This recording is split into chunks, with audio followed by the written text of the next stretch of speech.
काल इथे आपल्या जळगाव जिल्ह्यामध्ये रेल्वेची अत्यंत दुःखद घटना घडलेली आहे।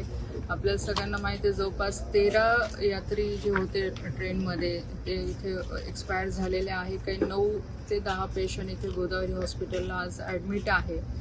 आणि काल मी इथे नसल्यामुळे मी आत्ता अंदमान निकोबारला तिथे होते, तिथून आत्ता आली आणि सगळ्या पेशंटची पाहणी केली। सगळ्यांची माहिती कलेक्टर साहेब आहे, इथे रेल्वे प्रशासक आहे व सगळे जिल्हा प्रशासक आहे, त्यांच्याकडनं माहिती घेतली। आता हे सगळे पेशंट स्टेबल आहे। कलेक्टर ऑफिस आणि त्याच्यानंतर रेल्वे ऑफिस पूर्ण लक्ष ठेवून आहे। परत हॉस्पिटलचे सगळे डॉक्टर्स वगैरे पूर्ण बारकाईने लक्ष ठेवून आहे पेशंटवर। आणि सगळ्यांशी आता बऱ्यापैकी पेशंटशी मी चर्चा पण केली, तर आता ते स्टेबल आहे, काही त्रास नाही आहे। आणि नक्कीच अपेक्षा आहे की ते लवकरात लवकर बरे होऊन त्यांना आपल्या आपल्या घरी पाठवण्यात येईल।